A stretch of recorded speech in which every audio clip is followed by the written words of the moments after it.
Hey guys, Jay with Effective Fitness. Today we're going to talk about pinning people on walls or using the barrier in order to control them.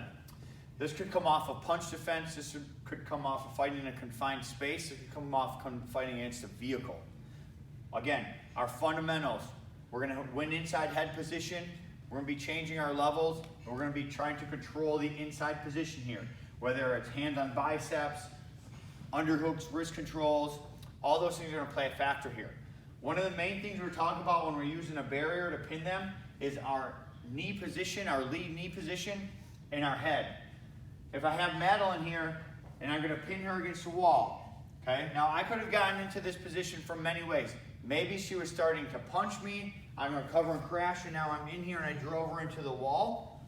Maybe I tried to pin her to arrest her and she turns and faces me.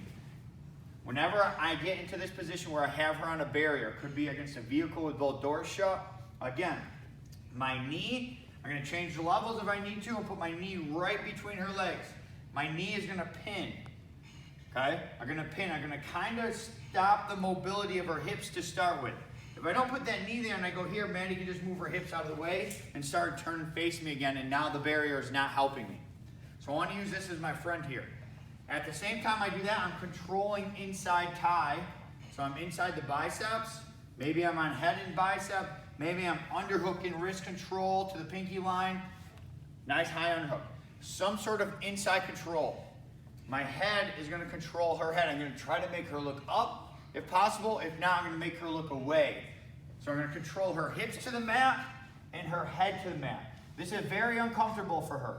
This is not a position that's very comfortable for her. If I'm inside ties here, head control, pressuring in, it's very difficult for her to hit me, try to punch me here. It's hard for her to punch me here. I'm winning the controls here.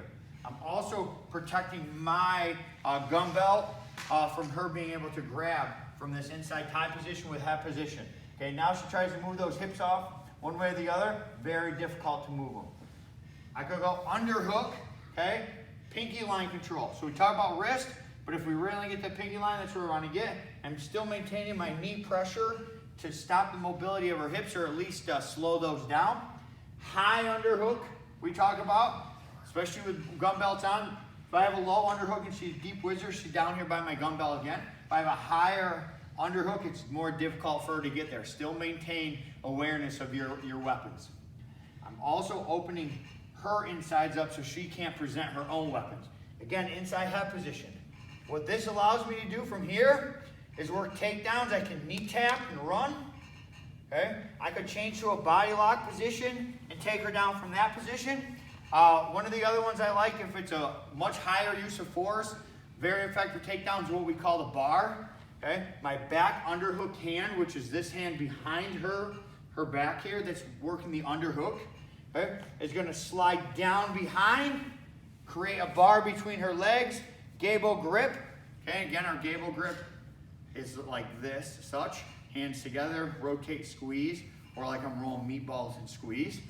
Gable grip, it's a straight bar, grips in, head straight up, still maintaining focus on the hand I'm not controlling. Okay, lifting with my hips for the takedown.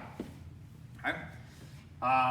Again, whenever we're fighting in this entanglement position, we want to maintain the ability for her not to attack our gun belt, and we don't want her to be able to present easily. If we're not controlling arms, we have to be able to see them or the elbow, or at least have feel of them, or contact. Okay? So again, one more time, go a little bit more walk through. She starts to punch me. Maybe I cover and crash to get in. Maybe I go to grab her and she starts to pull away from me, right? And I put her into the wall. In this case, I ended with an underhook and an inside tie. That's fine. I'll slide down when available and try to find that outside pinky line. If I go to the wrist, she rolls inside and she can clear easier. I slide, if I can get to the pinky line, now she rolls in, harder for her to roll in. Also allows me to be more effective in an attack by rolling her thumb towards the floor and pinning her arm to the mat if I want to come and start to work a trapped arm body lock system on this side. Okay? Really efficient with weapon systems. Underhooks, I have the knee tap here. I can go to a body lock of some sort. I can drop and go to the bar and lift. Okay? then my takedown's gonna be there. Again, impact on the ground is gonna be different from each of those takedowns. Understand what level of use of force you're in, depending on what takedown you may use. This can be done with multiple different sizes. Madeline's a 16-year-old female. She's my daughter. She's also a blue belt. She's competent in wrestling, so I'm gonna have her demo once just so you can see that size really isn't gonna make too much of a difference here. If you have an extreme size, of course, that could make a difference. Things do fail. We need to constantly work through our problem-solving abilities at that point. So I'm gonna start to hit Maddie. She's gonna cover and strike. She's gonna get in. Here, she went inside ties. She can get her knee to the mat. Good inside half position, okay? Now, she can go underhook. On one side, it's high. She's going to the pinky line. She's driving my head into the mat. It's very uncomfortable, okay? She has a knee tap available right there if she wanted. She could go body lock available if she wanted here. Start to pull me out from the cage, okay? Or she could put the bar in, and then she can lift me as well.